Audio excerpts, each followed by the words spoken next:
Hello friends, welcome to my YouTube channel Devendra math classes. देखिए question number second देखेंगे exercise 6.4 का। क्या कहता है, diagonal of a trapezium A B C D. एक ट्रेपेजियम है, इट मींस इसकी दो साइडें क्या रहेंगी, पैरेलल रहेंगी और दो anti parallel. With A B parallel है डीसी के, intersect each other at the point O. कहता है कि उनके डायगोनल्स जो हैं ट्रेपेजियम के वो कहाँ कट करते हैं, ओ पॉइंट पर इंटरसेक्ट करते हैं। If A B is equal to twice of C D अपने को गिवन है, तो कहता है कि रेशियो फाइंड आउट करें आप area of triangle A O B and C O D का। ठीक है, तो हमें ये इनका रेशियो फाइंड आउट करना है। अपने को गिवन क्या है, अपने को गिवन की बात करें तो मेनली तो ये है भाई, यहाँ पे लिखें अगर पूरा तो आप लिख सकते हैं in trapezium A B C D में क्या है, ए बी सी डी में ए बी पैरेलल है डीसी के, और आप लिख दें कि A B is equal to क्या दिया हुआ है, ट्वाइस ऑफ सी डी, और अपने को ये फाइंड आउट करना है। ठीक है, तो हम इसका सॉल्यूशन देखेंगे। देखो सबसे पहले हम फिगर बना लेते हैं।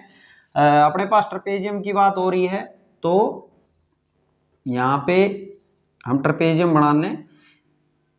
ट्रेपेजियम बना लिया, इसमें कहता है कि A B is equal to twice of C D है ना, तो यहाँ पे ये मैं ले लेता हूं ए बी और ये ले लेता हूं सी डी। देखें इसको ऑर्डर में ही लिखना है, ऐसे नहीं ए बी फिर इधर सी लिखो इधर डी, या तो ऐसे लिखो या फिर ऐसे लिखो।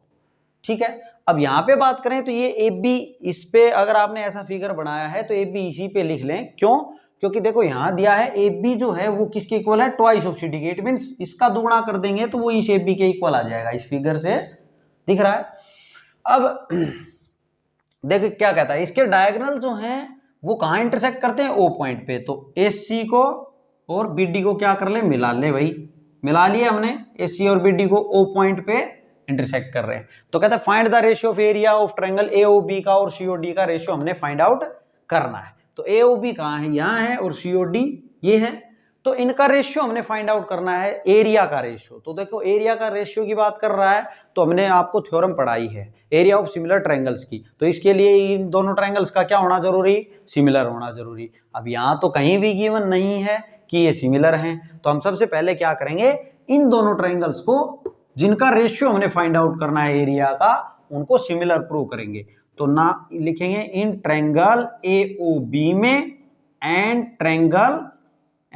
ट्रायंगल सीओडी में बात करेंगे। तो देखो अब ए ओ बी में और सीओडी को सिमिलर प्रूव कर रहे हैं, तो ये एंगल इस एंगल के इक्वल होगा। इसको नाम ले ले, अदरवाइज पूरा लिखना पड़ेगा। क्यों इक्वल होगा भाई, क्योंकि ये वर्टिकली अपोजिट एंगल है। These are vertically opposite angle. ठीक है, दूसरी बात देखें तो ये जो है एंगल है, ये इसी ट्रायंगल में है ना, ये एंगल इस एंगल के इक्वल होगा। क्यों? क्योंकि ए बी लाइन पैरेलल है सी डी के। ए बी लाइन पैरेलल है सी डी के या डीसी के, तो ये इंटरसेक्टिंग लाइन का काम कर रही है। तो ये एंगल और ये एंगल क्या है, अल्टरनेट एंगल, और अंदर है तो alternate interior angle. These are alternate interior angle. इनको नाम ले लेंगे, एंगल 3 है मान लिया, ये एंगल 4 है, तो angle 3 is equal to angle 4 लिखेंगे। These are alternate interior angles लिख दिया हमने। अब देखो सिमिलरली यहां पे भी देखें तो ये जो AC है, ये CD और AB का, ये देखो ये इंटरसेक्टिंग लाइन का काम करे, तो इसका ये एंगल और इसका ये एंगल अल्टरनेट है ना, और इंटीरियर एंगल्स हैं, पैरेलल लाइंस के बीच हैं ये। तो ये दोनों लाइनें पैरेलल थी, तभी तो बोला हमने कि अब नाम ले लें इनको, 4 तक ले चुके, तो ये 5 और ये 6।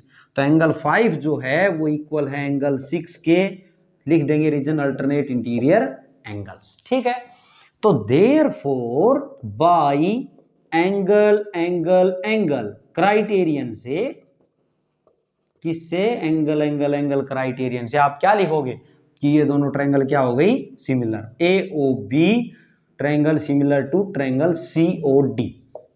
ठीक है, अब हमने क्या करना है, देखो जब सिमिलर होगी तो इनका जो रेशियो है एरिया का, इन ट्रायंगल्स के एरिया का जो रेशियो है वो क्या होगा, COD।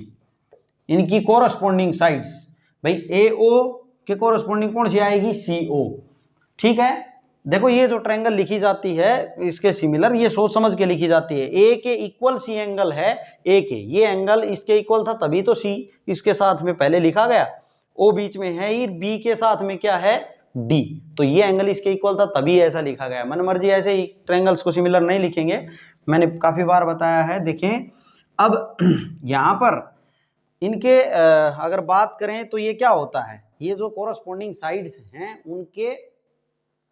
उनका क्या होता है, स्क्वायर का रेशियो इक्वल होते हैं। ये देखो क्या, ये AO जो है AO इसका कोरस्पॉन्डिंग है CO, OB का लास्ट के दो OD के, और AB पहला और तीसरा AB और CD कोरस्पॉन्डिंग है। अब यहाँ पे देखिए तो अपने को रिलेशन सभी लिखने की जरूरत नहीं है, हमें क्या फाइंड आउट करना, अपना टारगेट क्या है, इनका रेशियो फाइंड आउट करना बस। तो इनका रेशियो फाइंड आउट करना है तो अपने पास रिलेशन किस में है, देखो ना AB और CD में गिवन है, तो हम AB और CD जहां दिख रहे हैं वो लिख लेते हैं।